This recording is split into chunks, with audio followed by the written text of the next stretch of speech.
Okay, thank you everybody for joining us. We're going to have Miss Maxwell give an official welcome in just a second, but it's great to see so many people joining us tonight, and hope you're comfortable. We're going to try and make this as fact-filled and worth your time as possible, and hopefully we'll wrap it up before the school bell rings tomorrow morning. So Emily, why don't you take it away? Thank you, Brian. I would just like to take a moment to acknowledge and recognize that this meeting is being hosted on unceded territory, specifically of the Coast Salish groups, Tsleil-Waututh, Squamish, and Musqueam. We value and appreciate so much the ability to work and learn and play on this territory. So we're all very grateful to be here tonight. And we are definitely grateful that you have chosen to spend some time with us tonight. And it's great, I see the people who do have their camera on, that you have joined the meeting with your student and parents side by side, which we kind of requested. And we think that's fantastic, because this graphic we show from time to time, it sort of shows this sort of interlocking gears, which is kind of a graphic representation of the systems that help make PLP work. And parents are central to that as well. Of course, the learner and teachers and all this other stuff in here as well that we kind of will be touching on and helping explain tonight.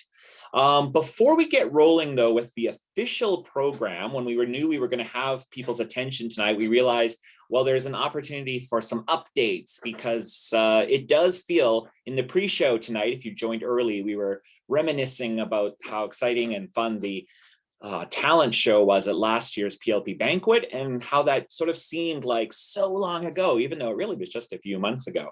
So a lot has changed since then. So I wanted to just bring everybody up to date on some of the more exciting changes, and probably the most exciting, which at least for the teachers involved, the old-time teachers, is that our team has gotten quite a bit bigger. So, and I'll explain why in just a second, but I know Cody is on the call there. He has not seen his Memoji before, so he might want to tell us whether he thinks that's a good likeness or not. That was created by students, by the way. So we gave them the brief saying, hey, go make some Memojis of your new teachers. And I think they did a pretty good job, actually. And I'm not sure, Petra or Emily, did you see, is David on the call too? He may or may not be. I know he had. I do not see him currently. Oh, he is. So maybe I'll let Cody and David, if you're here, do you want to just briefly introduce yourself? They're both Harrises, and they may or may not be related. Actually, they are not related, but how hilarious is that we got two new teachers at Seco and they're both named Harris. Do you guys want to say something very quickly, even if it's just hello? Sure, yeah, I'll go first. Yeah, that Memojis, it's pretty accurate. I definitely don't look that young, but I don't feel that young, at least anymore. Yeah, my name is David Harris, and I just started PLP this year. Started Seco this year, and yeah, I'm teaching Cymatics 8 and Cymatics 9, as well as a couple of Math 8 courses. I've had a great time so far the first month or so working with all the PLP kids, and look forward to for the rest of the year, this semester and second semester, and meeting all the parents, most likely, I guess, at the student-led conferences a little later on. But yeah, I can't stick around for the whole meeting here. I've got to go help put my daughter to bed tonight. But yeah, I'm looking forward to hearing from everyone. If you have any questions specifically for me, you can reach me at my email, dharris@sd44.ca. And C. Harris, hi. Cody Harris. I think the Mio emoji it's good. It's got a beard on it, so it's pretty close. I don't know if I frown that much, but we'll work with it. We'll roll. Yes, I'm Humanities 8 and 9 predominantly, currently co-teaching with Miss Maxwell. I also work in the Vortex Theater doing drama arts. So I do not 8-9 right now, but I am currently teaching 10 through 12, the senior level drama. coaching a bunch, so you'll see me in and out. Not to be confused with David. We're not related as most people prognosticate, but we are, collegial, of course. C Harris at sd44.ca if you need to reach out to me. And I'm super happy to be on the team. I've been at Seacove back and forth, kind of. So happy to be rooted in PLP and looking to meet all you guys in the future. That's fantastic. Thank you, guys. And I realize I never introduced myself. And I know maybe Petra and Emily want to say something briefly about yourself. So my name is Brian Hughes. I think the odd thing, especially for our new families, is that for many of you, we have not met you face to face, because even your information evenings and our usual processes where we meet you when you're going from grade 7 to 8 have all been virtual. So we have this weird distance, but we look forward to maybe very soon seeing you in person.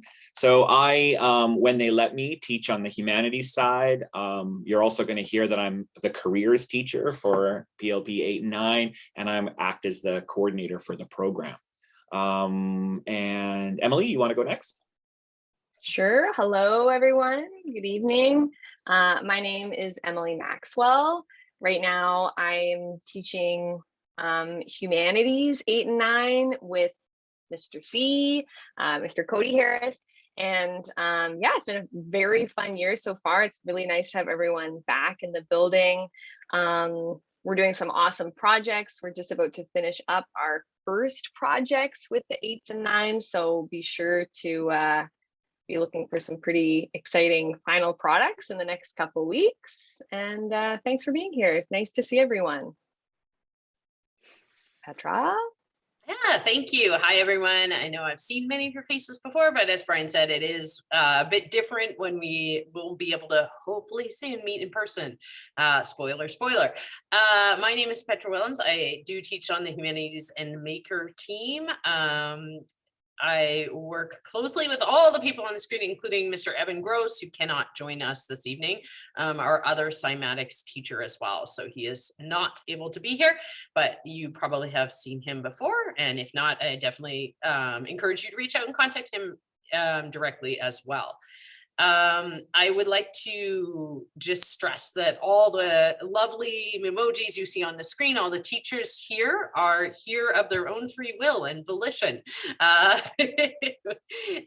which is even funnier when you know how hard they work. And I just want to give a moment to appreciate the amazing teaching team we work with, who do it all with no extra pay, no extra days off, no extra time in the schedule, no extra tutorial time, preparation time, but all the joys of the extra marking preparation and collaboration that being a teacher in the performance learning program brings. And the fact that they continue to do it day after day willingly is an outstanding tribute to them and their driven passion for encouraging all your learners to achieve. And we're really, really proud of the team we have together and that we're working together. So I just wanted to throw that in there before we get started into all the nitty gritty that Brian's going to queue up here. And I know Emily's added as well that she's going to be monitoring the chat in the evening, and there will be pauses along the way for questions at any time and some ways to contact the team if you are watching this recording later. Okay, let's breeze through some of the other announcements we have until we get to the main meeting. So one of the reasons why we have more teachers is because we have more classes. So we probably have the most students. We have the most PLP students in the history of the program this year. So we have 2 cohorts at both grades 8 and 9. We have a cohort at grade 10, and we have a cohort for grade 10 for 11 and 12. And if you do the math and add that up, it means that 1 in 4 students here at Seacove is a PLP student. So it's quite exciting to see the growth of the program. We're really excited to see new teachers in the team. It's a great experience for us working with new people with new ideas. And it's been great meeting all the new learners. So there's a lot of energy in grade 8 and 9. And then we have our seasoned salty veterans, grades 10, 11, and 12. Something that is new to CCOVE is tutorial time. Emily, do you want to give a brief overview of what this is all about? Yes, if you were at CCOVE last year, you might remember that we did have elongated classes, which is the first, which is a change for CCOVE, but continuing into this year, as you can see here, the time is from 8:30 to 9:11, Monday, Tuesday, and Thursday and Fridays. Most Wednesdays, some other Wednesdays, we have staff collaboration. So far in September and beginning October, this tutorial time has been very valuable. It's time to get help one-on-one with teachers, work with group members, finish homework, anything going on with the iPad, or learn some new tech skills. So everyone is welcome. You know, we encourage you to check in with us. And if you want to let us know you're coming, if there's some specific questions you have, but really everyone is welcome. And you also might receive an invitation. When you are invited, it is not optional. Please attend. Also, just a quick point of clarification that may be confusing or has caused some confusion for PLP students in grades 8 and 9 is you may have been receiving email from a mysterious careers teacher that is not me. So there is a little bit of confusion behind the scenes here at the school. So to make it clear, if you are in PLP and you're in grade 8 or 9, I am your careers teacher, and careers in PLP is handled a little bit differently for you than it is for other students in the school. For all CCOVE students, it is a course that everybody has to take. It's outside the timetable, which means it's not like a scheduled course that you go to during the school day. And there are 2 teachers in the school teaching careers. If you're not in PLP, you have Miss Ronzano, and that's probably who has been sending you emails with instructions about my blueprint and doing assignments. You do not have to do those. You're going to do a variation of those in a different way. Many of your learning outcomes are part of the projects we're going to do this year, and we will have some special only for PLP meetings that will be in those tutorial times in the morning to be announced. So if you have any questions at all, come talk to me. I will also come to your classes soon to give this same update, because it has come to my awareness that there's lots of people who are confused. So hopefully that clarifies that for you. Speaking of confusion, there was some confusion around parent-teacher interviews, especially because the school did not really sync up its calendar on how it communicated all these different pieces. So I know there was a lot of, especially grade 8 parents who don't know how we handle interviews, trying to book and being confused that PLP teachers weren't selectable. We will talk a little bit later briefly about what the student-led conferences or presentations of learning are that will happen later on in the year. But because our process is a little bit different, we are not available for like the 5-minute rapid PTIs that will happen this week. So you may, and you probably will, come to the school on Thursday, but you'll meet with non-PLP teachers. And I did have a couple emails concerned saying, well, that seems like waiting till January is a long time to wait to get an update on my child's progress. You absolutely do not need to do that. And Petra's throwing me because I apparently am stepping on her with this. Petra, would you like to explain what they can do if they would like? No, go ahead. You were on a roll, so I didn't want to interrupt. You finished what you're doing. I am sorry, I did It's okay. Keep going. So you absolutely do not have to wait. At any time, you'll hear this repeated over on over tonight, you can always contact teachers or the team for an update or insight on how your child is progressing.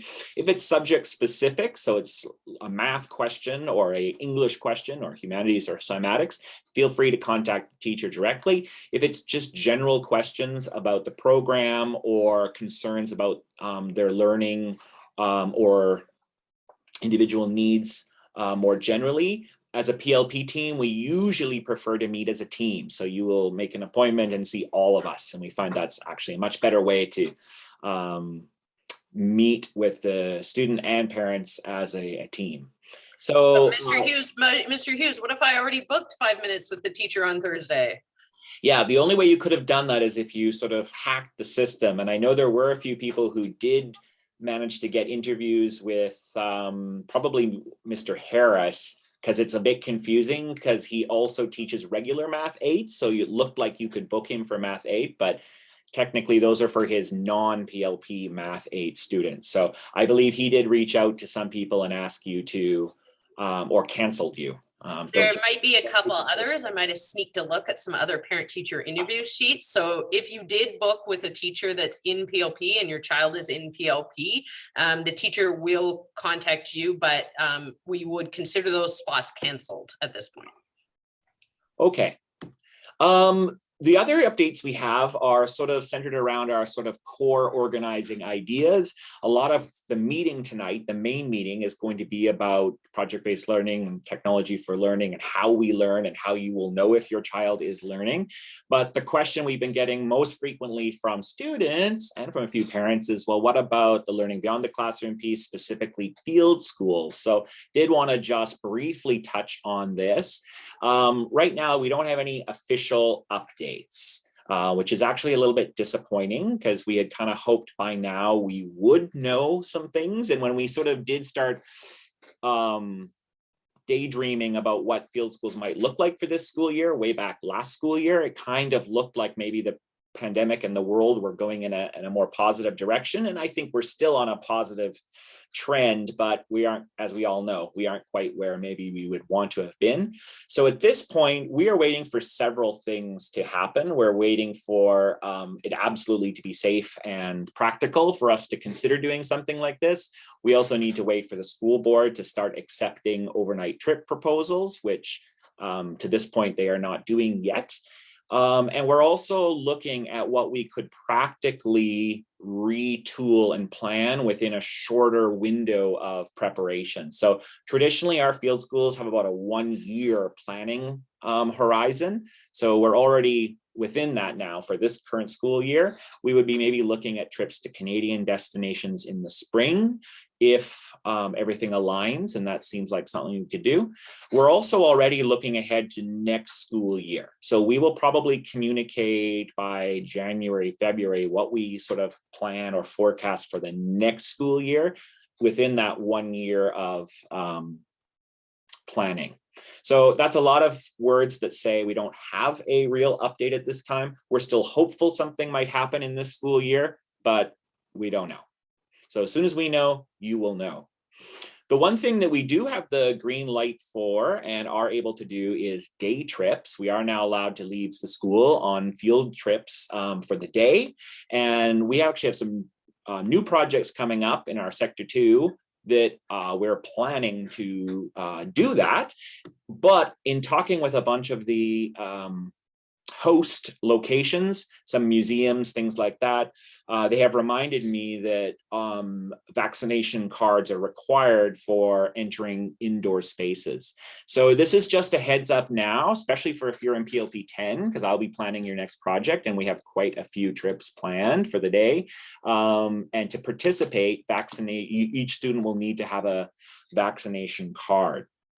So we're not mandating that they are vaccinated, but to participate on these trips to destinations that require proof of vaccination, you will need to have proof of vaccination.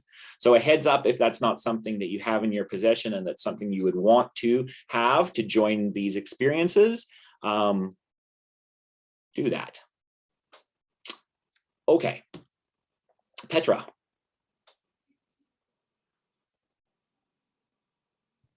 Sorry, I've got busy typing. Okay, let's talk about some management of technology. So this is one of my favorite topics of the night, because usually at this point in the year, we're about 5 weeks into school. And this is where we need to do a little reminder about the power of technology.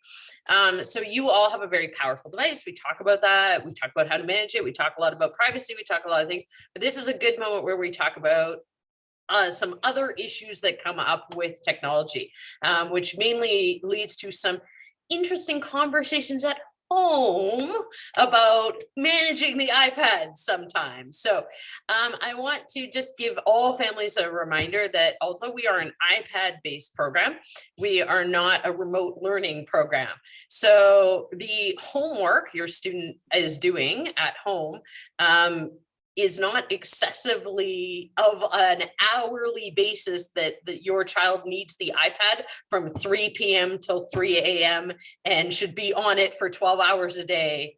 And there is absolutely no reason in any universe that your learner shouldn't be able to put their iPad away past 6 p.m. at night. And if that means you take them away and plug them into a central place, we are a huge fan of that.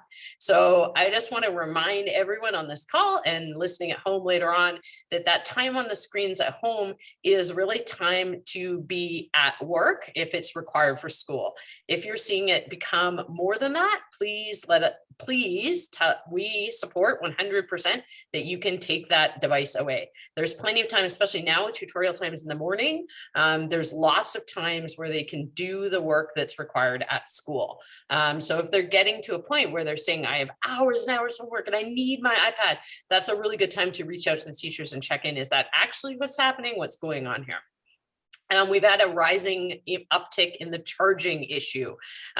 So I think that's partially for many different reasons, but we need the learners to come to school with a fully charged iPad at 8:30. If you come with a 100% charged iPad at 8:30, it will last you till 3 o'clock, even if you're on it all minutes from 8:30 to 3. That goes for the 8s and 9s for sure. Tapers off a little with the age of the device, but there's no reason whatsoever that anybody should need to bring giant chargers and giant charging cords. Just means they're losing things. So please make sure that every iPad has a dedicated charger that came with it, that your kid still has it, and that they're using it and plugging it in at night. And I'd reinforce that central charging place so it's not in their rooms. They don't need it in their rooms. I've seen the creep of some homework being handed in at 3 a.m. It just doesn't need to happen that way. And you'll be able to see that soon as well. That's what tonight's all about. We also have seen with recent things, an uptick in the parental controls being installed on iPads, whether that's parent controls or security software or safe browsing things, or even VPNs that are all installed on the iPad. At no time do students need any of that installed. Their iPads are secure and safe as they are. I understand the desire for parental control of devices, and especially for the gaming issue, but we are really working hard, and we're going to talk a lot tonight about student agency. And the more controls you have, the less agency they have. And we're talking about students who are growing into their adulthood, growing to learn things. They need to have those controls to learn from. And there's nothing more frustrating than when we're working on something, they have to ask mom for 10 more minutes on Safari or to unlock this or those things. So we'd strongly recommend that you remove parental controls on their iPad so that we can help them learn and grow. And that's the same for security software, safe browsing, and the VPNs. And I think that's kind of my lecture on tutorial. Of course, if you have any questions, definitely throw it in the chat or contact any of us, me, I guess, specifically on this topic, or Mr. Hughes, because this is something we definitely work on all along.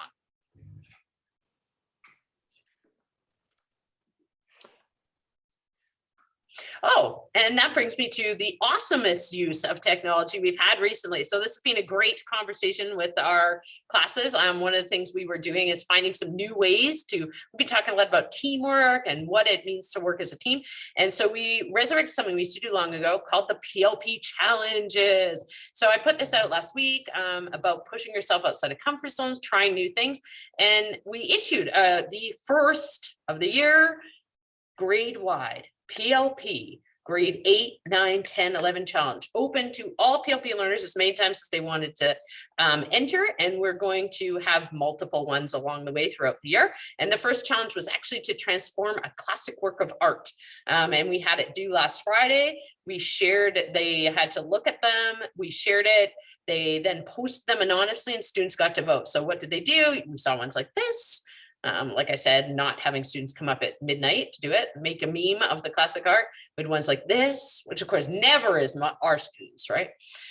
We had examples like this, which of course is never my readers because everyone loves reading, right?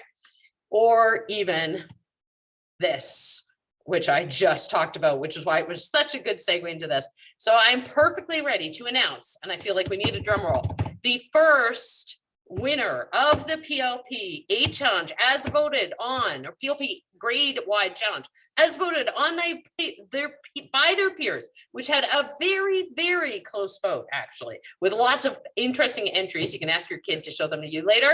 The winner is Mr. Cameron Lewis in PLP 8. So I will have an amazing certificate for you as of tomorrow. I was so pleased to see a grade 8 beat all the grades. Nothing better than that, which was a hilarious meme. So congratulations, Cameron. It was close, but you sneaked it in. And I loved that you got that done. So way to go, Cameron. Definitely a way to set the bar high. And some of those grade 11, 12s better get their stuff in gear so they can take the crown back.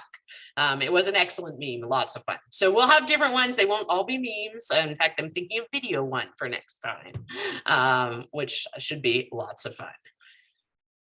All right, fantastic. Okay, well, I'm slightly concerned at the pace because we are 30 minutes into our meeting and now the meeting is just beginning, but do not be alarmed. We're gonna move briskly here and keep things interesting. So our actual agenda for tonight is about communicating learning inside PLP. And especially for our new families, both students and parents, this can be confusing or a little bit bewildering at first. And for our continuing families who are joining the call tonight, some of our vocabulary and even some of the way we explain things has evolved or changed a little bit. And we've unified things across grade levels for this school year. So there might be something new in here for everybody. But this is what we're hoping by the end of tonight, everybody is comfortable and understanding how our students learn, how parents know what their students are learning, where parents can go to see teacher feedback on learning performance, and then finally, how do you see your child's grades, or how do you get that temperature check on their actual performance and whether they are progressing as learners. We are a lot of people on this call tonight, but we would like to make sure that everybody gets from this meeting the information they are here to receive. So we would love to and encourage you to ask questions at any time. If you are brave, you can use the raise hand feature and actually speak. If you are, I shouldn't say, that's not really a brave thing if you're less brave, but if you want to use the chat room, the chat box in Zoom, you can surf through the different windows and find the chat function in Zoom. Both Petra and Emily, or whoever is not speaking at the time, is monitoring that and collecting questions. And we do have some chat question breaks built into the meeting where we will respond to those questions. So we would really encourage there to be a fairly robust dialogue to make sure that we are meeting your needs. And if you are watching this on the recording, the on-demand replay, or even just if a question comes up that you would rather deal in the email format, we will tell you how to do that as well. So feel free to send us email at any time with questions as well. Tonight is also the soft launch of a new resource that we have available for our parent community that we are calling Parent Central. This is a special portal of information that we are gathering and putting in one easy to find place for parents with all things PLP. So we'll reference this at many points tonight because we'll say you can find that on Parent Central or go to Parent Central. It's a little bit nascent at the moment, but it is going to be fleshed out over the next couple of weeks, and I hope thrive as a useful resource And you can find that now live on the web at parentcentral.seco.ca. When I do send the recording out for this meeting, I will also summarize some of these extra things as well. So you can check that out as well. It's live right now, and you'll see things like upcoming dates, links to the roadmap, which we'll explain fully in a bit, are all there waiting for you. It's also where we put links to any of the recent email communication that we've sent. So some people are still struggling to wrangle their email, and with email lists, maybe not receiving my email. I love that I've had quite a few people reach out, and it helps do some troubleshooting to find out why people might not be getting the broadcast emails. Always can find them at Parent Central, but happy to help to troubleshoot those problems as well. Okay. I also think that that's a good point to thank Mr. Hughes for all his hard work on getting that going, and all the work he's done to prepare this. Like I said earlier, with all the teachers who it's not their job, Mr. Hughes' day job is actually teacher librarian, and one block of careers 8-9. So doing all this off the side of his desk is a huge help, and amazingly complex and complicated. So we need him to keep going. Very suspicious why Petra is saying nice things about me. Okay, so thank you. That was very kind. All right, as Petra mentioned, tonight we're going to use this word agency a lot. And we did have a good little breakdown with the grade 10s around this idea a few weeks too. And it does come to this, and for students who are listening, you are like the not so secret agents of your own success. You can think of yourself as like a special agent, and it's you who will decide whether you are a successful student here while you're in the school, or human being after you leave school. We're going to use this word a lot tonight because it's really at the core of kind of how we believe to best communicate student learning, student progress, student success. We define agency with a lot of words, as you can hear, but basically it's the idea that students have the capability, the capacity to define a purpose and to act responsibly to affect change aligned with that purpose. We truly believe that it's about acting rather than being acted upon, which is what you heard even echoed in Petra with the parental controls on your devices. Rather than being acted upon, we would rather see students fail in these early stages to regulate how to best use their device, and then to practice that skill and to get better and to be stronger. So it's about making the right decisions, responsible decisions, and choices for themselves rather than accepting those determined by others. And of course, we are acknowledging that we're dealing with teenagers, and in some cases very young teenagers. So we know that this is a sequence of development and practicing these skills. And in many ways, that's what the early years of high school are about. They're about making mistakes, trying things out. Oh yes, I'm seeing the chat light up and my heart is warmed. And for those students who might be joining grades 11 and 12, right, you are going to be very soon responsible for making a lot of decisions for yourself. So it is about making the right ones now. So in the context of PLP, we think the best way for learning to happen is through project-based learning. And hopefully that's not a surprise to anyone listening to my voice right now, because you joined this program because you knew we were going to learn in this style. The teachers on this call feel, based on our experience, our training, our learning, that this is the most effective way to let that agency be unleashed and to prepare kids for the world they live in now and the world that they will inherit very soon. From a parent point of view, though, this might all sound great, but I anticipate you have quite a few questions. So I have tried to crawl inside a parent brain, and I've framed some of this early part of the presentation around what I think you might be wondering, what you might be asking. And I really would encourage you once again to use that chat box if you want to make sure that we are getting the questions answered that you want to ask. But one of the things that is confusing for a lot of our new parents is like, how do PLP students learn? What does it look like? Especially with use of technology like the iPad, it's different. It was one thing when they'd come home with textbooks and like handouts from the teacher and lay them all out on the kitchen table and kind of do homework, and you could look over and sort of get a feel for what they were doing. It's different if they're on a screen, and especially if they're holding it close and they're, quote, busy all the time doing schoolwork. And you don't really have the same facility to be able to know if that's true or not. Not that your student would mislead you. But in the classroom, this is what project-based learning looks like. And if you've talked to your students about what our classroom looks like, we think this is a pretty good graphic representation, because it's kind of jumbled, it's kind of messy, it's kind of noisy, it's kind of chaotic, and there's a lot going on. And that is really kind of what it does look like on a day in, day out process. A lot of the things that are in these little bubbles here are things that you would expect to see in any classroom. You'd hope there'd be inquiry, you'd hope there'd be lots of feedback exploration. But some of the things you'll hear over and over tonight is our emphasis on iteration or revision, on something not being perfect the first time you do it, but having room to improve based on feedback that you've received. We have something called a launch, where you sort of get excited about your learning, interested in your learning, you ask questions, and the project is not something that you do a whole bunch of classroom learning and then do over a weekend at the end. It's the thing that contains all of the learning. It is driving what we're doing. In PLP, we've kind of taken references like this and distilled it into 4 phases of instruction, or 4 different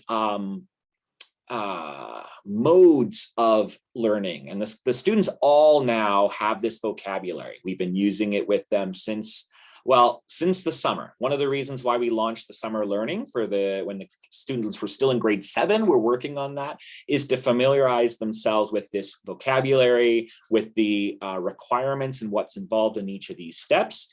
And to sort of break it down, it looks like this. The traditional schooling that everyone sort of pictures in their mind is that knowledge building, right? That's where you will do some surface level understanding of the basics. You need to know something to be able to do something.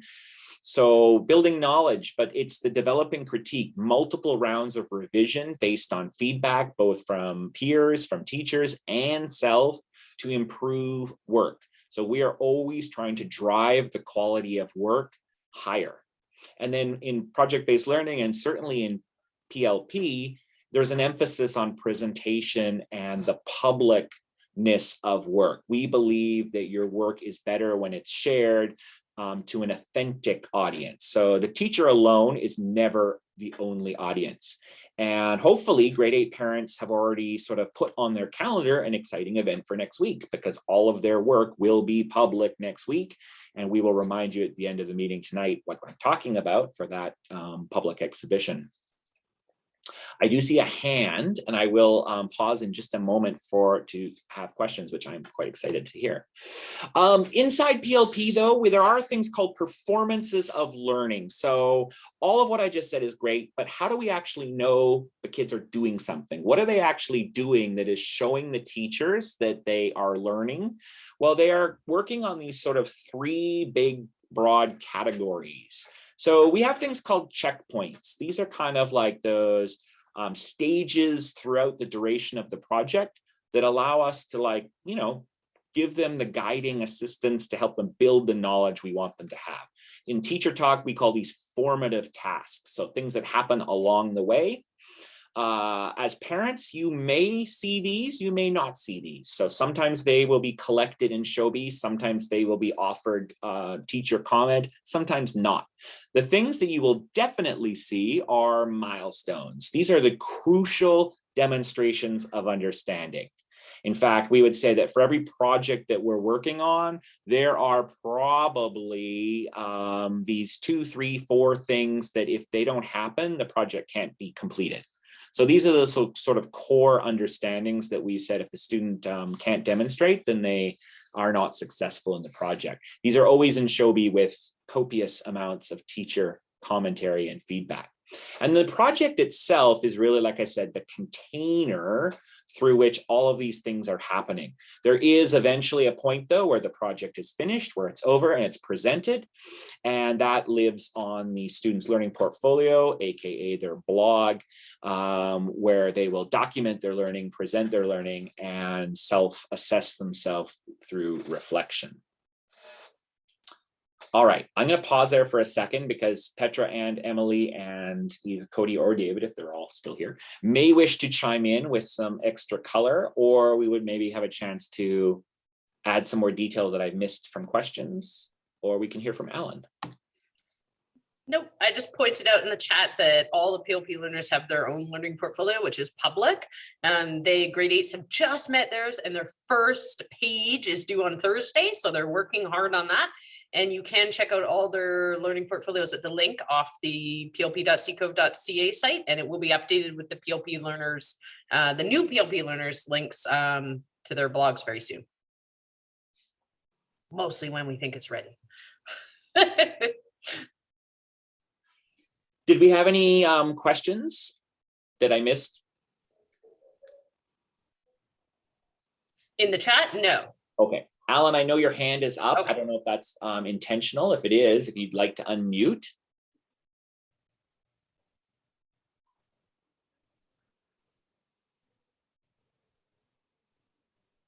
Okay, it may not be intentional. I'll leave it up, and if you stepped away and want to come back, you can. Oh, we have another question. Go ahead, Aliki. Hi, can you hear me? Yes. So I've already sent you an email about this, but I just wanted to confirm with regards to parent-teacher conferences, which I understand are not happening in a formal way. As a teacher myself, I just want to confirm that all your teachers are perfectly happy receiving requests from all of us if we would like to see them. So I would not recommend that. So what Brian didn't say that specifically. So just to be clear for the recording, and thank you for bringing that up. No, I would not recommend that you all ask for a parent-teacher conference. Because we are a year long and we see your students in 2 or 3 classes at a time, we look at the scope of the year. So for us, even though it's October and it feels like it's like really intense, we are looking all the way till June at this point, which is why we will have, and Brian will talk about student-led conferences, which are much more intense and more thorough in January and June. If there is a concern, the teachers will reach out to each family specifically. And if the families have concerns, for sure, yes. But I think after today, once you sort of see how you're going to see your learners work, it'll be more clear, and the pressure will be relieved a bit to see, oh, are they learning and what are they learning? But I would ask that you don't all reach out for sure and book individual appointments that are like half an hour or more. That would not probably be effective use of anyone's time at this point. Yeah, I would echo Petra, and it might be a good question to circle back to after we've presented a few more of the pieces, because maybe, I think it's right now, it's a little bit like a jigsaw puzzle. Hopefully they will fit together into a cohesive image. But thank you for that. Okay. Petra, do you want to address James's question very quick? Yeah, Just, so Brian, we have a on question in parent the control. chat. Maybe Brian can tackle this one. Despite no parent control, like the screen time, is it okay to block websites that clearly aren't relevant to schooling? Well, certainly we would say that, you are their parents and you have the prerogative to do whatever you like. So if, you would like to have restrictions in that sense, then of course you are able to. Sometimes it can be difficult to anticipate what is relevant and what isn't relevant. And we have had many occasions where it just becomes an impediment. So we err, because we've been doing this a long time and teaching for many, many years before there were screen time restrictions or there even was the ability to lock things down. So we had to just instead lean on the responsibility and teaching self-regulation. That is our first impulse and what we would argue is a preference, but I would leave it to parents to make individual decisions as they see fit. Our strong advice would be probably not, but. Okay, so moving on then, we did spend quite a bit of time on that little preamble. I'll call it a preamble because I think it helps set the stage for the more nitty-gritty parts that we're now going to explain.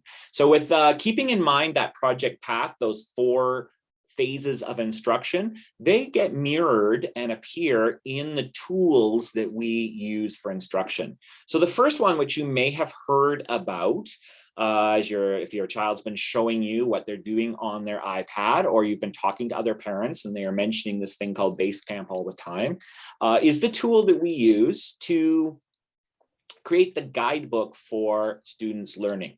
So Basecamp is actually not education software. You might actually use it in your actual real work life. It's project management software in the generalist sense. So for teams, remote teams, face-to-face teams, ways for groups of people to work together.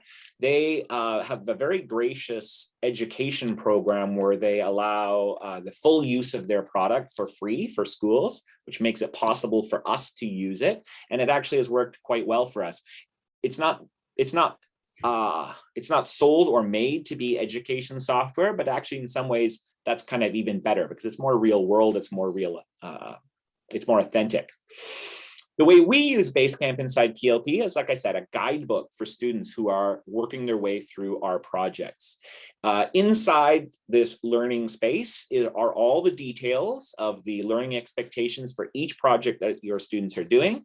It's the place that they can go to find all of the assignment instructions, for all of the checkpoints, milestones, the project itself. It's also where the roadmap is with updated daily links. And that's going to be of most interest to parents. And I will circle back on the spotlight there in just a second. So what does it look like? Well, I would highly encourage either now or later on to ask your student to show you Basecamp, because they all have been in there now for quite a long time. Most have at least a couple projects on the go. And it looks something like this. So at the base level, it's a series of folders with documents inside or whatever else we are attaching for the kids' reference. But you can see it's aligned with that project path. So there's a folder for the launch where the expectations for the project are laid out. The why are we learning this? How is this relevant to the real world? Should all be laid out and explained in there. For each of the milestones, those crucial demonstrations of understanding that students have to complete, there's a folder. And inside there is some of that building knowledge work. There is some of that critique and revision work. There could even be some presentation work inside each of those. So that whatever phase of performance they are going to do, it's all summarized in there. And there's an elaborate color coding system that you can decipher as well. And then finally, there always is a folder in here for the project itself. So you are working on this big picture, big question. All of these different milestones are about helping complete this project. There's a place in there where we collect things that are relevant to the project as a whole. New for this school year is something we kind of experimented in various incarnations before, is what we call the roadmap. And the roadmap is the part of Basecamp that is public to parents. So this is something, and I will show you, actually it's linked from Parent Central. So if you visit Parent Central, you can find this for each of the different grade levels and the different subject areas. There will be a roadmap that lays out exactly what is going on in our classrooms, usually on a daily basis. It's usually updated for each day that we are meeting. So for example, I took this screenshot earlier this morning. So here Emily is updating. This is the Maker 8 roadmap. So there are a bunch of different teachers co-teaching this. So she was just the last person to update it here. But you can see it's a reverse chronological list of everything that happened in class today. And we do have a little sort of a guide at the top here, a key to what the different emoji icons mean. But here we can see that in class today, there was a teacher lesson. There were actually a couple different teacher lessons. There was some classroom activities. So this is what the students did in class today. And then right here is a summary always of what's upcoming. So what assignments are due, when are they due, how do you hand them in, what do they look like, what are the expectations? And you'll notice that most things here are hot linked to either a different place in Basecamp or maybe even to Shelby itself with an explanation of all the details. Now, I mentioned that the roadmap is available for parents. These links, though, are inside Basecamp and will not be publicly accessible to parents. What we would recommend is that this is a fantastic opportunity to provoke and promote a conversation between parents and child. So parents can see that roadmap, and if they want to visit the links to see details or get more information, ask your child to show you on their device. Have them talk about the work that they're doing. Have them share with you what they're actually meant to be working on, what the expectations are, what the requirements are, and have them explain it to you. If they're able to explain it to you and in a semi-coherent, articulate way, then that means they understand the task and they will be able to do it. If they can't do that, maybe they need to go back and seek some clarification, or they need to get in touch with us for help understanding the task, or come into tutorial time the next morning to again walk through it and get that clear perspective. Emily and/or Petra, would you like to add something or add any more I was detail? just going to point out, this is a great moment to show that agency and to really share it. You might have gone through your student's binder in the past, and we used to sometimes refer to Basecamp as the student's binder. And we've stopped doing that recently because it is so much more than a binder. This is where, for example, they can find those challenges. This is where they can find references to guides to help them with their blog, or to set up a new iPad if they had to do that. It's all there and accessible to them. So we really would encourage you to ask your student, your learner, to sit down with you and show you some of those things. And you'll find the links support that as well for immediate feedback. And most times, most of the answers are there, but with a little help, they can figure it out as well. And hopefully they can show you some of their awesome learning. That's great. I've mentioned many times now Shelby, which again might be something new to a lot of people on this call. So let's just spend a couple of minutes sort of breaking down what Shelby is, and then we'll have a question break for maybe some more deeper questions. So I think I'm going to pass it over to Petra for an overview of Shelby. Got it. So if Basecamp is like the information, then Shelby is how we take it back. And it's a great company. I can't say enough good things about how amazing Shelby has been to us and to the learners in general. They are a Canadian company, believe it or not, based out of Edmonton. Go Alberta, Cody. And that is just sweetens the pot for us. We knew them way back when, I think, Brian, would you agree? And they've grown, gotten a lot of startup funding and different things. So they've kind of grown into this amazing company as it is. And they do some amazing things, like Brian and I get our licenses for free, and this is pretty awesome. And what it is, it's a way for us to collect work and to comment on it, to annotate it, to see it, share it back with students, and have them revise it all within a closed loop. And into that closed loop, we actually can invite parents to see that conversation. They don't get to comment back, but they get to see that conversation.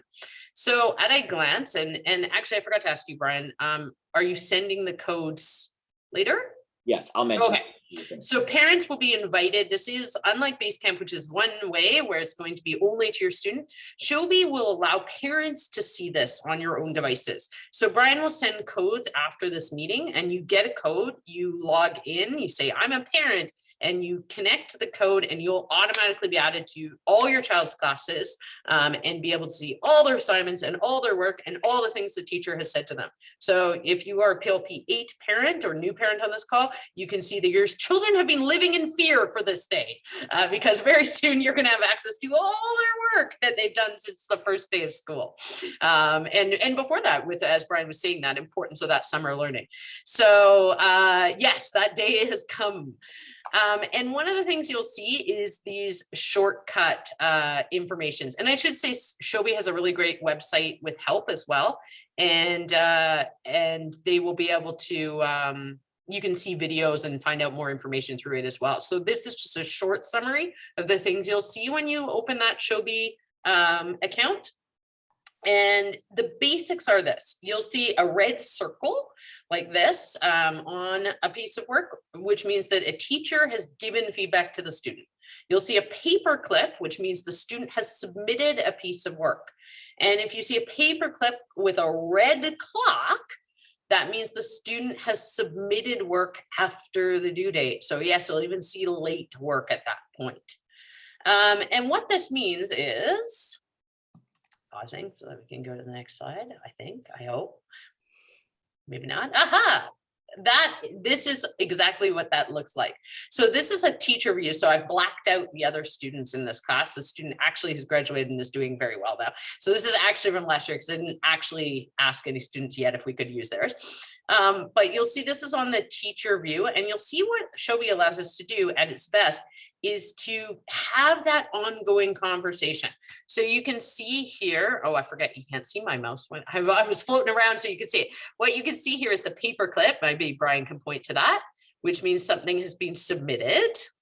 You will see that there's a red circle, which means that the teacher has written something on that piece of work. And you'll also see to the right, the red clock, which shows that that comment came after the assignment has been handed in. And when you actually click on the assignment, what you can actually see is what the student submitted. So in this particular case, this was an essay she was working on. So you can see that's why there's so many paper clips. She's handed in multiple drafts, and each time we did a peer revision or a self-assessment or a teacher critique, she's handed in a different version of it. And in that, the teacher has written on it, me, looking forward to more of this. It looks like full more of this, but it said two more of this. And I circled and pointed out. But the benefit of this is the student themselves, and as your students get better at finding information and responding to it, you'll see that they've also highlighted and written their own information on the work. So for example, here she's gone through and highlighted, I said, where is the literary connections? And she highlighted that, circled her personal response. So they can edit on it as well as the teacher can edit. And the nice thing is it's not just pencil based, it's text based, it's voice note based, it can even be video based. You can do a lot of different styles of feedback, and those layers can all be seen and removed. So you can remove the teacher's comments if you're just trying to see what your student said, and so on and so forth. So you'll see this as you get into your students' accounts and look at it. And Brian, you're there. Yep. It is where students hand in the work, and that feedback they get from the teachers is specifically for that ability to revise and to self-improve. And the students can view that work and that assessment from teachers. So what parents are able to access here is not just the homework in the binder, but they're getting an insight into that back and forth conversation between the teacher and the student, and occasionally the peers as well, as we get them to document things their peers have said or to comment on it as well. And that insight into the assessment loop is also why I feel comfortable in saying things like, no, the 5 minutes at the interview time is not going to be enough information. You should be able to have this window into all that conversation as soon as you get that code, which means, yep, trying to guess what's coming next here, Brian. There we go. You will also see some assessment indicators. So a grade can also be submitted through Shelby. And in Shelby, you'll see those often come up as a yellow bubble as opposed to a blue bubble with the comments. This sounds way more complicated than it is when you actually open it up and look. It's actually quite a small learning curve compared to other things. And what you'll see is that we tend to use emojis as grades. This is a very purposeful choice. We can go into the philosophy of that in much more detail. I can talk your ear off about why we made these decisions. But what you'll see is we find the iconography, the use of the emojis is very effective for students to understand how they're performing. And parents, once you get into the flow of things, you'll be understanding it as well. You'll see that revision required, which means the work is required to be resubmitted. There's some improvement feedback. There's something that students need to do in order to improve and achieve. You'll also see proficiency indicators, as you may or may not know, but I think you probably know by this point with the not so new curriculum, there has been a shift to performance indicators, proficiency indicators. And in fact, with the new assessment guidelines, which are just being released, which are open to public feedback, that includes parents and students, as well as teachers. This is the future forward for everyone. A proficiency scale, moving from, in our case, the cloud to the cloud with sun, to the sun meaning accomplished, and to the rainbow meaning extending. And that means the work has been evaluated and has met one of those 4 standard points, with copious amounts of feedback provided as well. And then finally, this symbol is a bit more unique. The yield symbol means the submission window has closed. The work is no longer being accepted, and you should see the teacher for more information. Those are kind of unique cases. Either in that case, the chance to submit the work has been missed for whatever reason, and with a conversation, the teacher might have decided it was not needed at that point, and that information would be there, or there's something fundamental we discussed and decided that that student needs to even maybe skip the work, or all different things. So those would be the major points of emojis that you would see from us in grading in Shelby. And we should say, when I speak like this, I'm speaking across PLP. So whether it's cymatics, whether it's humanities, whether it's maker, these are universal standards we have adopted. So ordinarily in our face-to-face version of this meeting, we would have probably paused here or walked you through that with your child's device. Hopefully, maybe while you've been listening, you have been opening Shelby and doing a little bit of tapping around and seeing how it is structured. There will be a class for each of the major subject areas. So cymatics, humanities, maker. And then within that, there is a folder for each project. Within that, you'll see the different milestone or checkpoint tasks that work has been collected. And you can see feedback from students right there, or excuse me, from teachers to the student right there. So as Petra said, this is your window into that assessment conversation. As PLP teachers, we tend to be quite direct and blunt with our assessment of their work so that the students know exactly what they need to fix, change, improve, try differently next time, where they need to stretch so they can grow.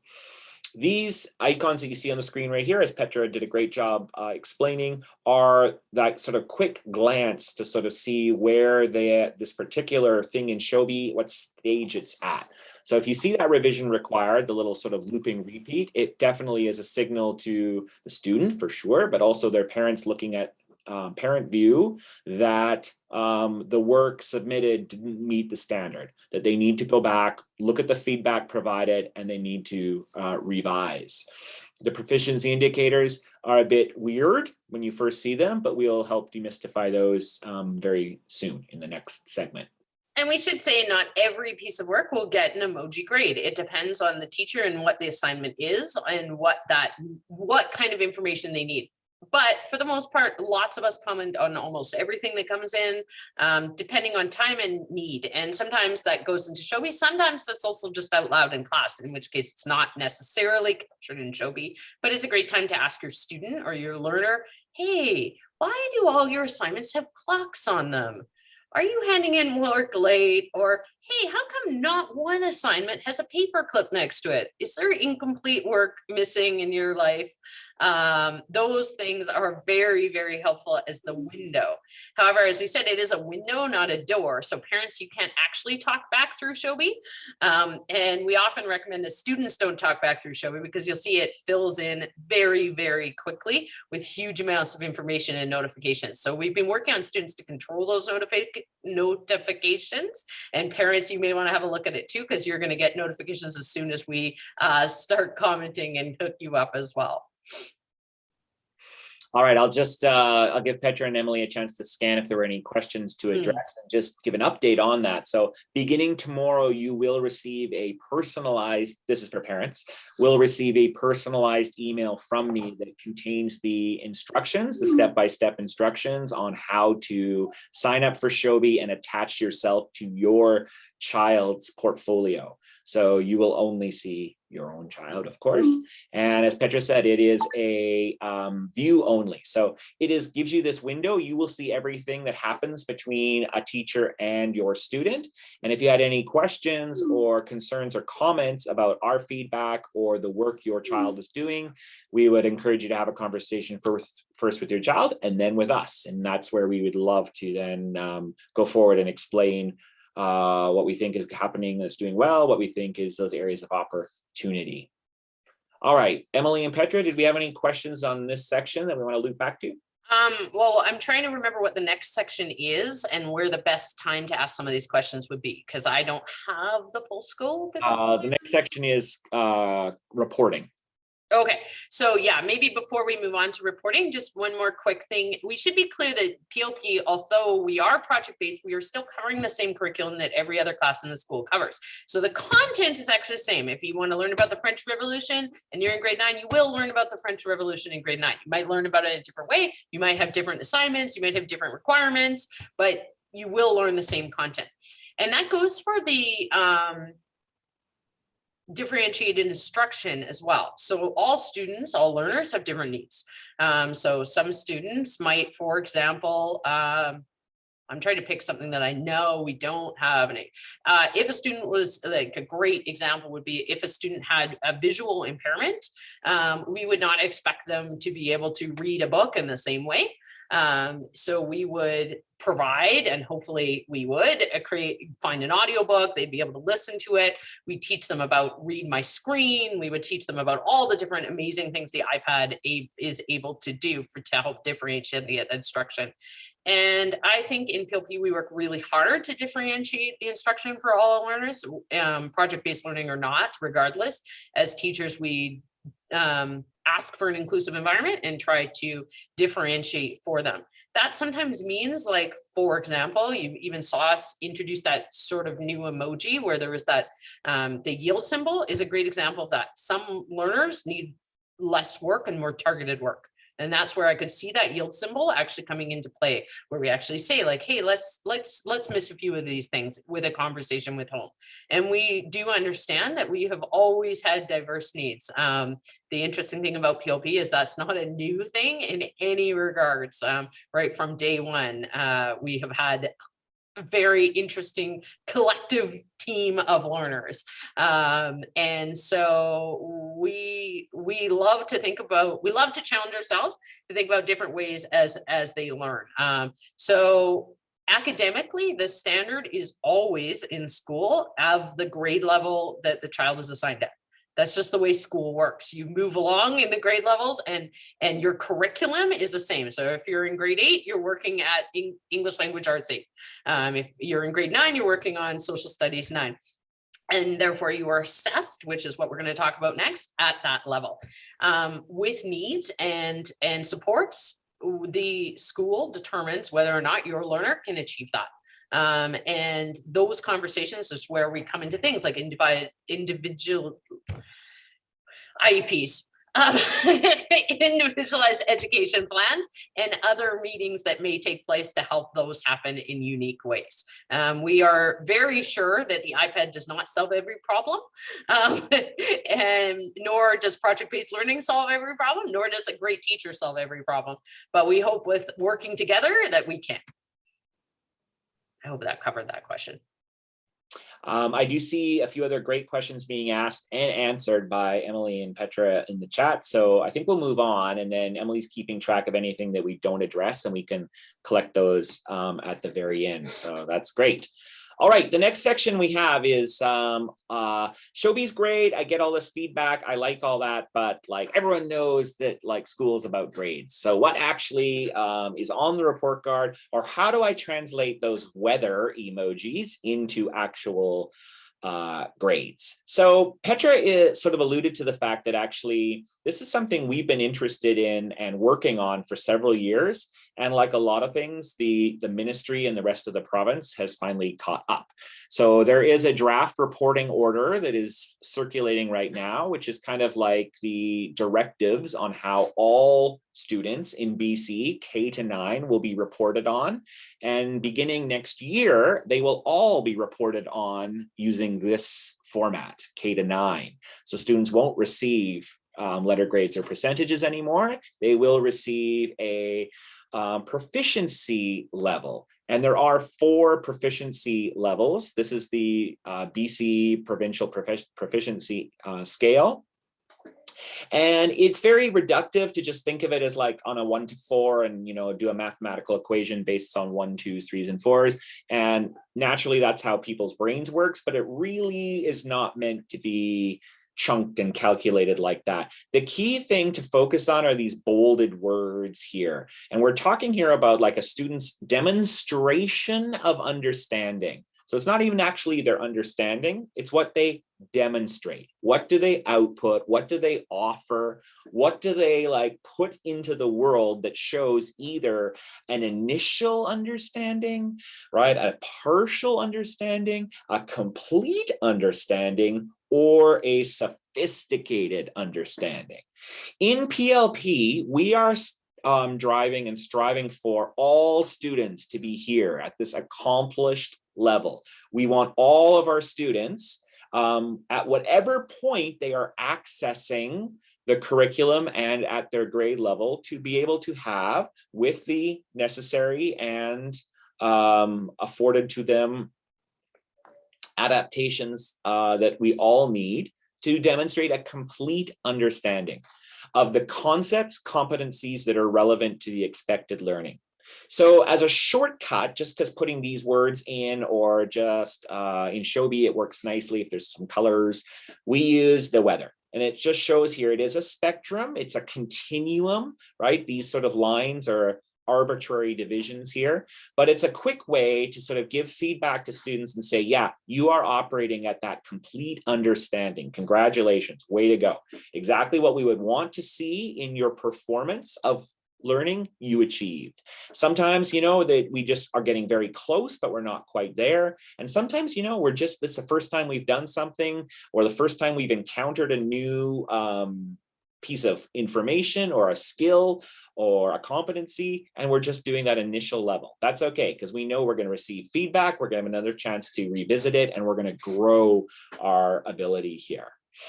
For grades 10 through 12, this competency-based proficiency scale is convertible in sort of a rough way to letter grades and percentages. So for all grades and for teachers, and pretty much I know, I'd say universally, probably for the parents on this call, you did not receive weather emojis for grades. You did not even receive proficiency scales. You probably received letter grades or percentages. This is a rough sort of translation of how you can go back and forth here. So we're looking really at grade bands, right? We have the emerging band, the developing band, accomplished and extending, and you can sort of see roughly the letter grades that are within those bands. And what's really of most interest that we use as teachers is what we call that conversion logic column, where it sort of says, okay, the student throughout a project, and I really liked earlier on when Petra said, you know, we do take the long view with students. We have planned a progression of learning across the entire year. So we are looking at these various competencies to be revisited and to be refined and to evolve along that progression. That we look at how is the student demonstrating this learning? Is it mostly at the accomplished level? Great. You know, occasionally they're extending, fantastic, right? Are they sort of got a mix of emerging, developing, and proficient? Fantastic, right? And using this kind of logic, we can arrive at a level. What really helps us, but we think helps the students and parents, though, is sort of a more complete, fuller view of what we're actually talking about. And this chart here offers a few different words at the top. Beginning, right? At a beginning level, you know, if you've never done something or attempted to do something or tackled with something before, you probably are a beginner. If you are starting from like a absolute starting point, you're going to be green, right? You would expect to have a lot of opportunity for growth between a beginning demonstration and a sophisticated demonstration.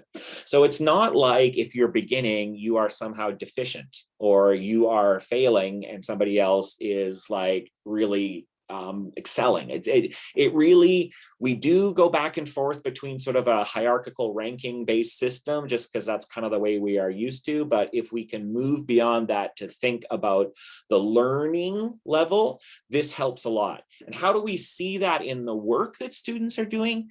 These descriptors at the bottom help us kind of understand. And we do a lot of work with the students early on where we ask them to say, hey, let's look at some examples of really great work. What did we like about it, right? Everyone knows when you see something, you know you like it. Why do you like it? Okay, now let's compare that to my own work. What did I do? And how is it compared to these great examples? Or looking at my work and looking at these descriptors, is this like a solid, complete, thoughtful, demonstration that I've created here, or is it a little bit more undeveloped? Is it a little bit more simple? Is it a little bit more vague? Do I have room to go back and add some more? Yes. Okay, so I can start looking at this chart here and figuring out where my work falls, right? And this is a list of descriptors. It's not complete, it's not exhaustive, and it's not authoritative. We could add all kinds of things here, but it helps us evaluate work and see where does it fall on this scale.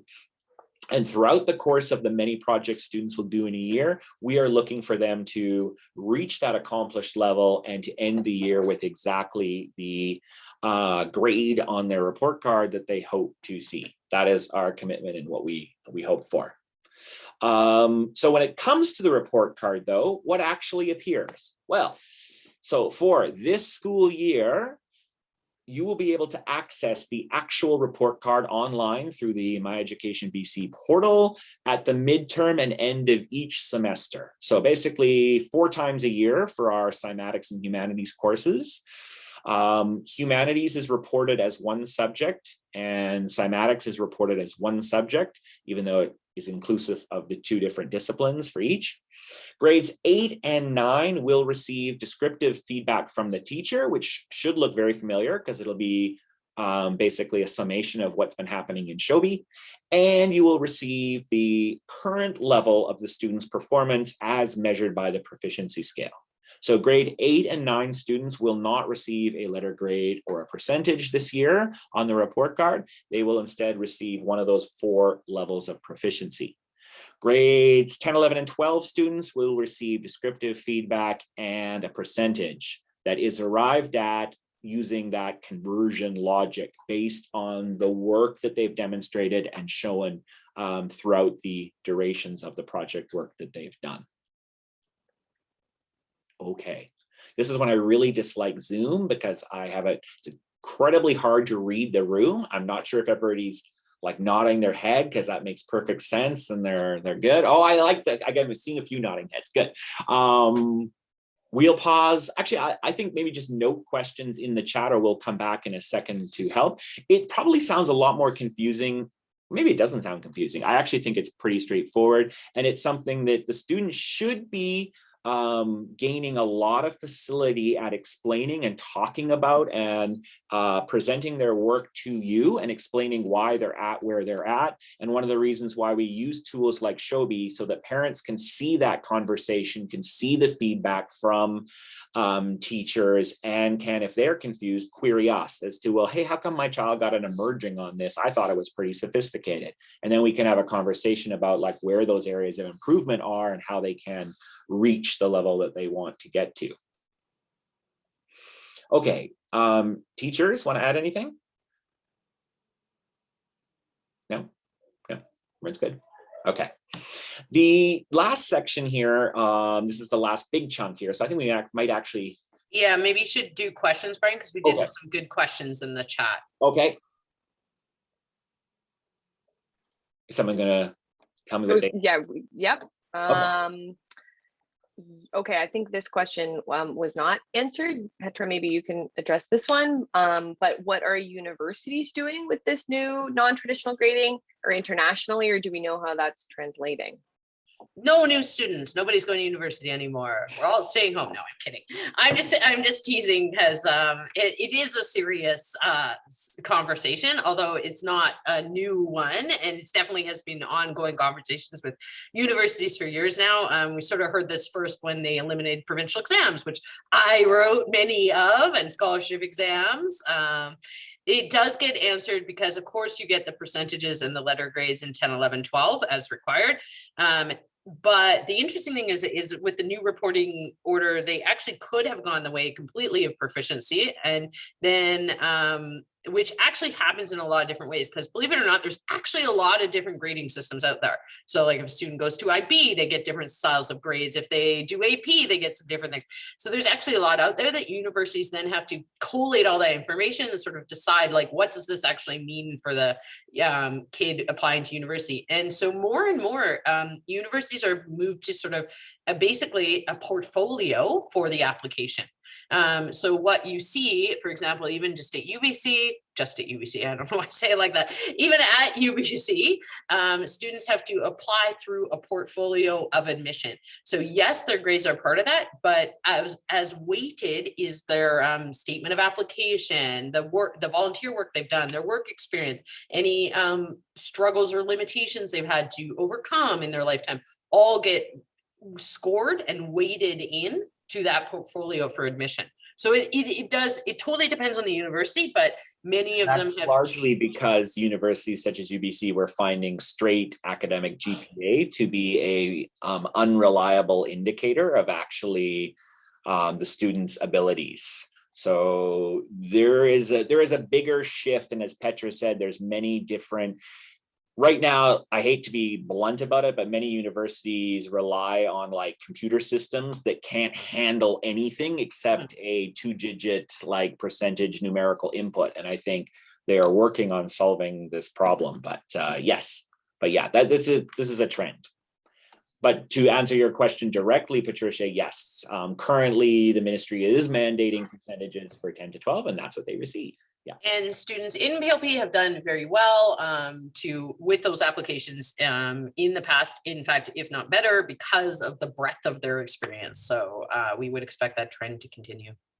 Yeah, we moved this way a long time ago, only driven by the frustration of students, really being at a loss to explain why they received 77% on a piece of work versus 83 on a piece of work, right? They had zero understanding of why, or frankly, even why they received 90% on something or 60% on something else. So as much as we might think that, a more straightforward graded percentage system is easier to understand, its connection to actually the evaluation of the quality or sophistication of work is often quite divorced. There's actually sometimes quite a lot of distance in that understanding. So by actually talking about the work and explaining it in more direct ways, students often have a better appreciation and understanding of their learning, and then it can be translated into other systems as needed.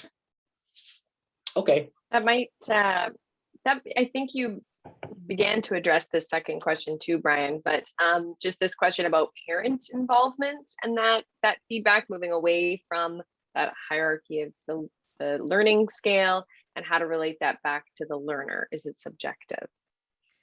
That was a question in the chat. All grading is subjective. I was just going to say that as well. I was going to say that all assessment is subjective, and anyone that thinks it isn't then doesn't understand their assessment. Because there's no time where grading is subjective. What we try to do as much as possible is remove that subjectivity, but that doesn't answer the part about parent, which I think will be in this next section about the progress and how you can help. But yeah, the subjectivity is an issue with all assessment. That's why Brian would glibly say, that's why I don't assess. He'd say that about himself, not me. I would say that about grading. I would not say that about assessment.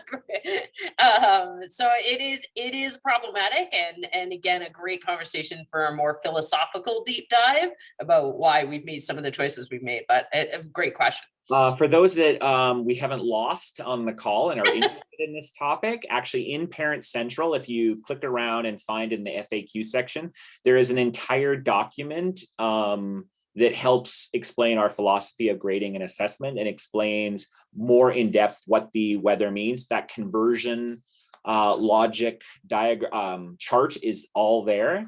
And I would really encourage you check that out and then join us for our follow-up Q&A, which I haven't yet announced yet. So it's a little. And I can't remember, Brian, did you put the references in there as well, just so people don't know we didn't make this up or claim it for ourselves? Certainly, if they're not there, they should be. So they should be, because sometimes we talk like this and we assume everyone understands. We did not invent this stuff, but to be clear, we did not invent this stuff. So it does come from places. And so, yeah.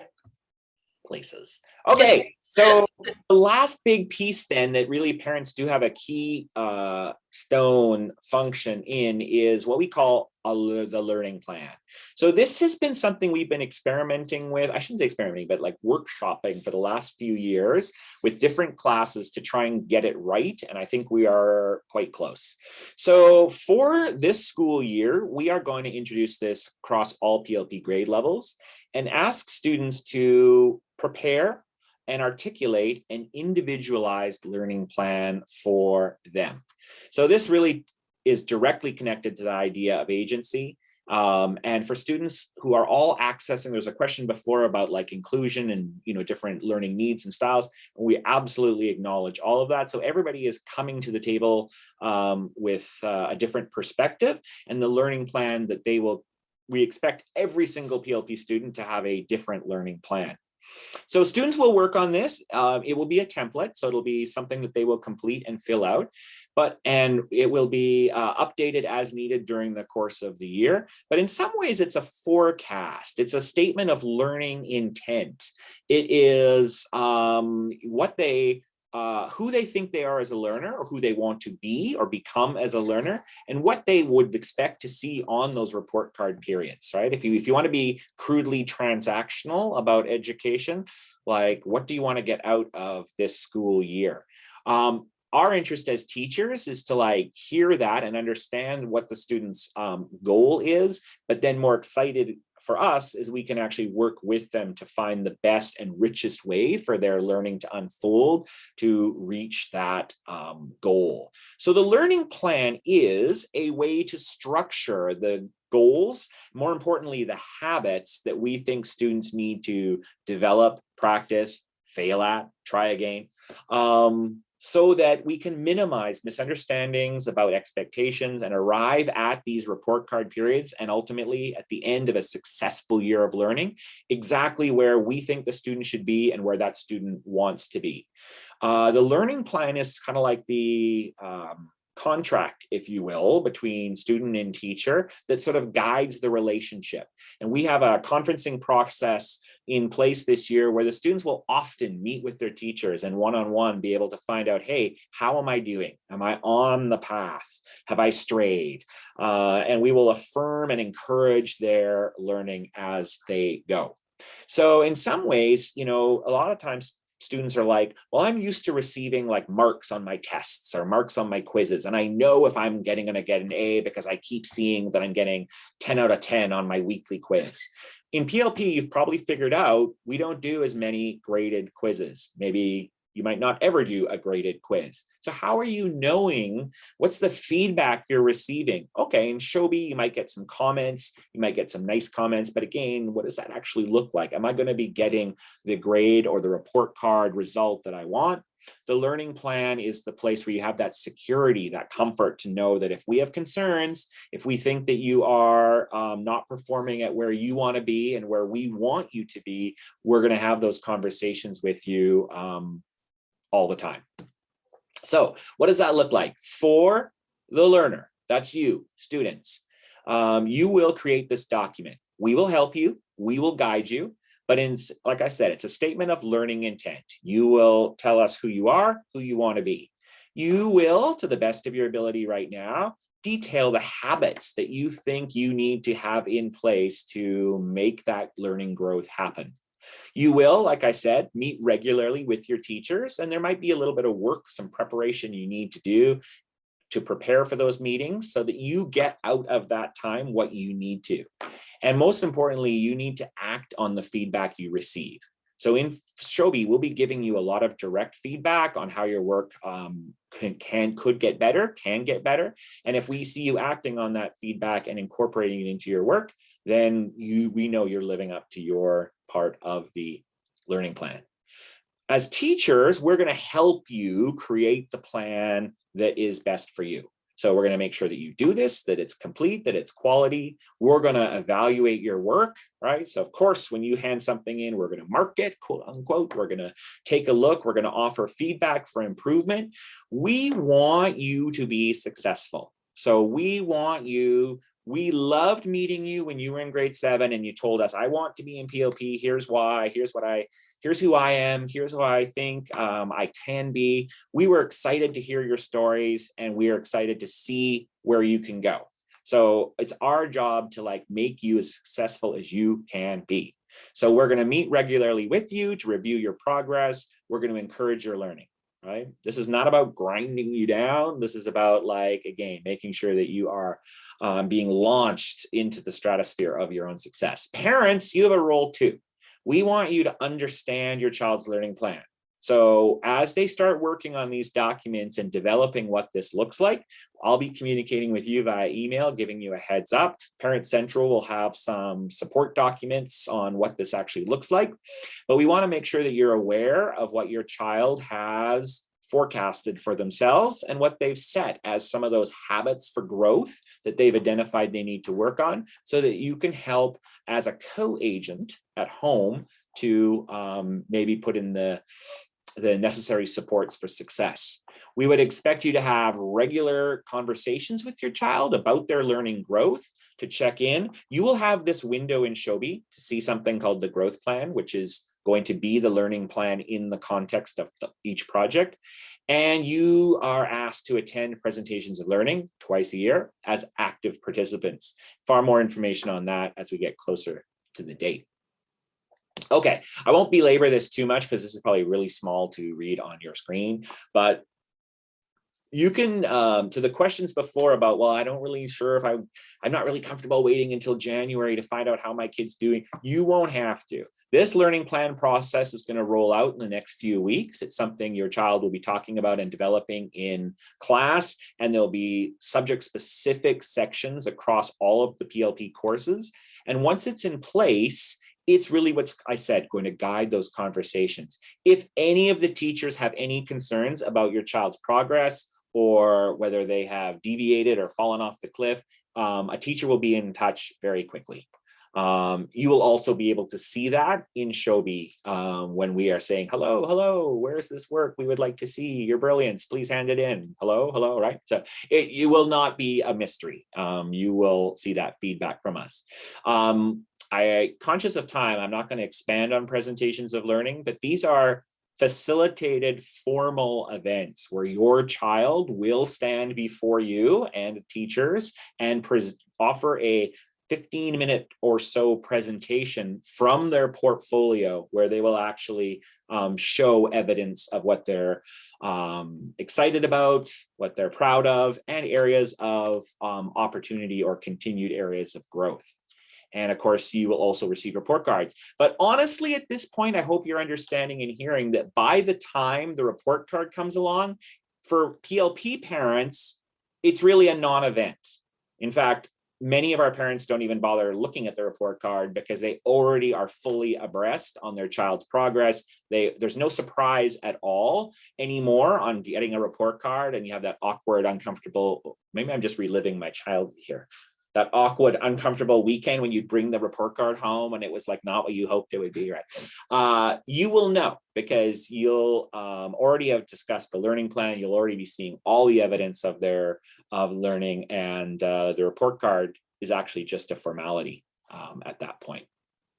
Okay, I mentioned the growth chart. I'm going to pass this over to Emily for a quick walkthrough, but this is really the learning plan, but in the context of individual projects. So for each individual project in Shelby, Parents at any time can open this document that summarizes the project and the current demonstrations of proficiency with commentary from both the student and from teachers. Emily, do you want to just add a little bit more of an explanation? Yes. Yeah, so this is a very tiny image on the screen, but like Brian says, it is much more clear in Shelby.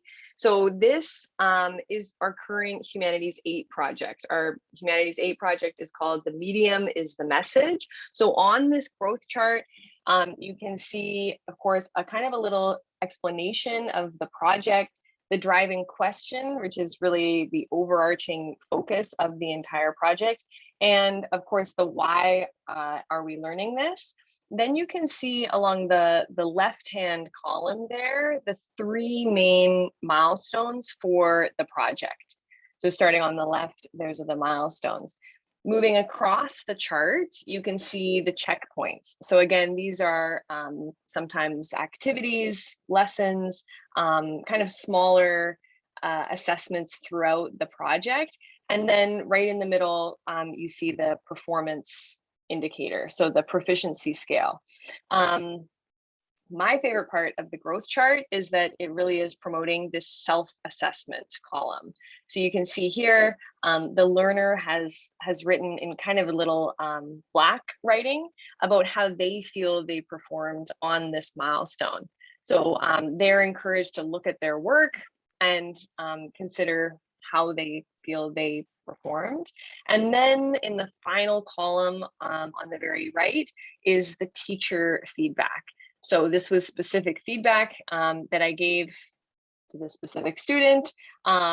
Hopefully as well, this growth chart is completed completely by the student. So they'll even be able to see their feedback in a milestone spot on Shelby and be able to complete this growth chart. So you can't see the third one because actually this project is still ongoing. And so in the third spot, there'll be one final milestone, and it is a great chart that explains the overall big picture of the project. And it's a great place for learners and parents to come and just kind of check in to see how their student is performing on specific milestones. Anything to add for that? I was just going to add, I think that's great. Thank you, Emily. I also like that this learner has decorated the emoji. I just noticed that. I love that. That's why I chose this one.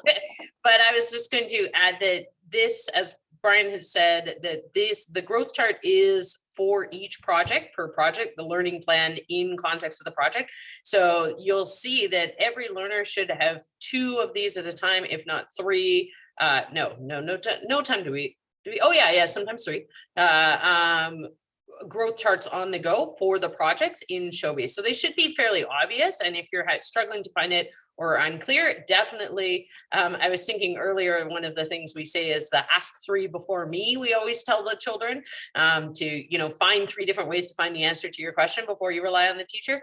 But a lot of the times, parents, if you're having trouble finding it in Shelby, definitely talk to your student as well, and they can help show you where that might be and help explain it as well. Because I think this is really valuable feedback and information, and it also is a good one-stop summary of the project, the driving question, and the why, of which a lot of the times as the students need to reread and remind themselves. So earlier, I know someone was saying, hey, how can I help my learner? I would redirect them all the time. What does the driving question have to do with it? Did you really answer that driving question? What part of the performance that you just did helps answer that? Do you think you targeted that correctly? Those are the kind of feedback questions that home can really help with. And I know that that kind of information is also in Parent Central. Can't believe I have to say it at this stage, but Brian, you're muted. I caught that. I can't believe it. I say one of our internal goals is for students when they come home and parents say, hey, what did you do at school today? We hope our students would always be able to answer that without hesitation. But, you know, maybe instead of asking that question, you can ask specifically, hey, I saw today you did X. Tell me about that, right? So the roadmap tells you what we've done in class today. You can see this in Shelby. In fact, if you borrow your child's device now, you can poke around and find the growth charts in Shelby for current projects or ones that are going to come soon. And you can ask those more probing questions about their growth, especially if like their self-assessment does not match their teacher assessment, or they're been marked for revision on a project. This is where you would go to find out why, or to see that. So again, it's just the basis of a conversation. It's the basis of the conversation we have with them here at school, and that we would hope to that parents could have with their children at home too. Okay, we are almost at the end. And because if you're in grade 8 or 9, you really have not had the pleasure of a meeting of this duration on the cafeteria fold-up chairs. Now, like as hard as you think your chair is, it could be much, much worse.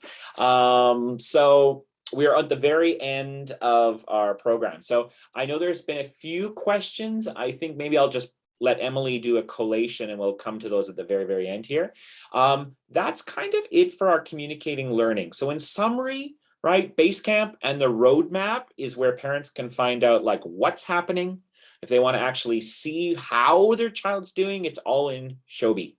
So look in Shelby. The growth chart is tracking their progress. Like the learning plan is their year-long stated intent of learning. The growth chart shows how they actually are living that day in and day out in each project. Parentcentral.ccov.ca is where you can find links to the roadmaps and whatever you think would be useful for parents to have there. I've actually already seen in the chat a few other suggestions of things, or maybe the people are just messaging me, that would be useful there. I would love to hear feedback on that and things, or even just expanded FAQ documents that parents feel they don't really understand or need more information on. We'd like to make that a useful portal. So any information that you think could be added there, either on this topic or others, please don't hesitate to send an email. All right, I see Sydney has hand shot up. If that was intentional, go ahead and ask a question. This is not to do with anything you've just been talking about, but I know that there's supposed to be an early dismissal this week, and I don't know what day or what time. Yes, just like the students, the most important question. Brian, don't abuse the new parents. Absolutely, I understand. There are actually 2 early dismissals this week. Both Thursday and Friday are early dismissal at 1 o'clock, I believe, right? Yes. Yeah. So on Thursday, it's early dismissal at 1 o'clock because parent-teacher interviews happen that afternoon after 1 o'clock. And then Friday, it's early dismissal also at 1 o'clock because the teachers have worked the night before. I think technically is the reason, but yes. So two and modified schedule. So same classes as usual, just shorter classes. And there's no hour-long lunch break between. I think there's only a 20-minute break, transition break between the morning class and what will be a later morning class this week. So hopefully that answers your question. I gave you a lot more information probably than you needed, but Thursday, Friday, 1 o'clock. Okay, lastly then, I want to just, before we lose any more people, because I see some people trailing away, and frankly, just one thing about things, Brian. Yes. So Emily gave did you already add it? No, go ahead. Oh, no, because it came up in the chat. So Yeah. Emily had said we'd do more on things. Yeah. I think we'll save that for a future meeting, but you can definitely ask, especially the PLP 8s. Older grades PLP should know all about it, but the PLP 8s have been gently dipping their toes in it. And we did some more on it today as well. So you can definitely ask your learner, but it is a planning tool that is pretty robust, and they could definitely start looking at it further. And I showed them how to add a tutorial to use it in it today. So they should all have a tutorial to help them work through it. So just to circle back on that, it's something that we will be going deep on as part of their careers curriculum. So that is one of the things that they will be invited to come in to tutorial times for us to like flesh out their understanding of. However, the students have been like surface level introduced to it already. Things is an app for their iPad that is actually first-class software. Like, this is not, again, a education tool. This is like premier task management software. It's based on the GDT methodology. It's awesome. It's beautiful software. It's deceptively simple, so it's great to enter with, and then they can get pretty snazzy with it. So we definitely have already encouraged them to use it as an inbox to capture the tasks that they have to do, and then very soon we'll be working with to evolve their understanding of sort of how you actually manage work. How do you keep track of what you have to do, and how do you do the things that need to be done when they need to be done? So absolutely, we're excited to offer them that app. That's actually a pretty hefty app that the school has purchased for them. And as Petra said before, the app does nothing unless you use it or know how to use it. So much more important is the skill and the discipline that needs to be practiced that goes with that. So that's going to be happening very soon. Okay, also very soon, some coming events. So most importantly, Petra. So I have been telling your learners, hopefully they have passed along to you. We are going to have our first, I don't know, we can't decide if we're calling it a mini exhibition or presentation of work or something. We're gonna have our first something for PLP 8 learners that they're inviting their parents to, and we have permission to actually hold it live to your faces in the school, all socially distant, masks on, of course. So this is the culmination of their project, becoming a PLP learner. It is on October 20th, which is next week, I know, from 5 to 7 in the PLP rooms. Yeah, please go on to the next slide before I get dizzy. I realize now that animation is a bit exhausting. So it is on October 20th, 5 to 7 p.m. in the PLP rooms.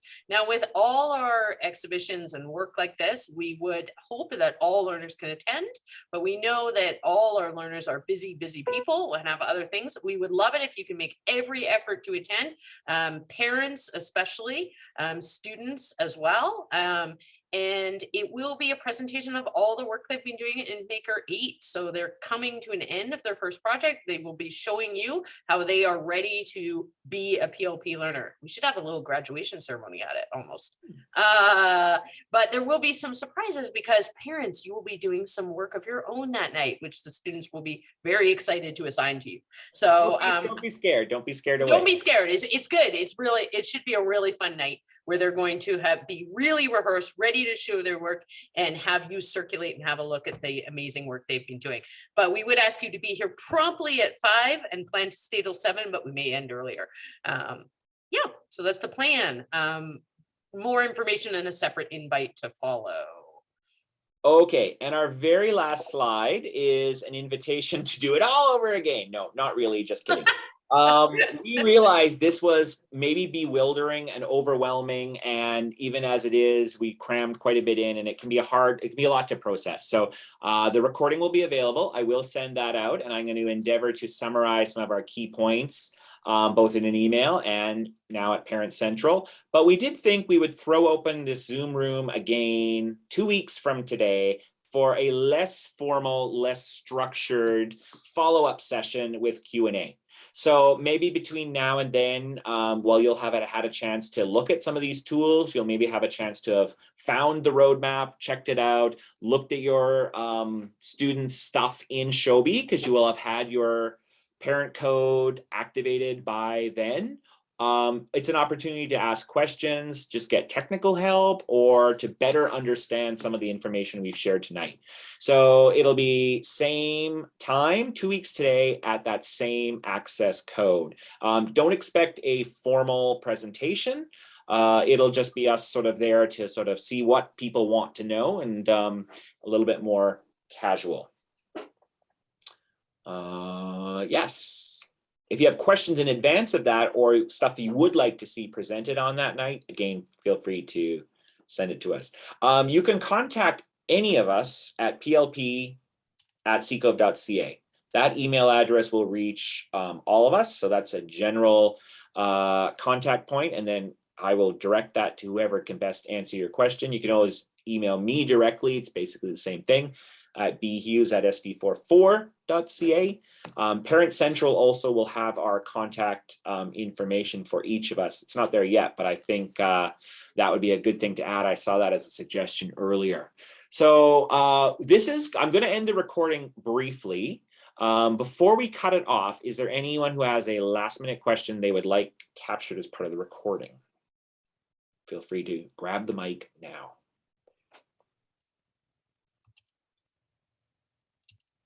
Okay, hearing no one, I'm going to thank you for your time and attention. And if you're watching the recording and you made it this far, thank you to you too.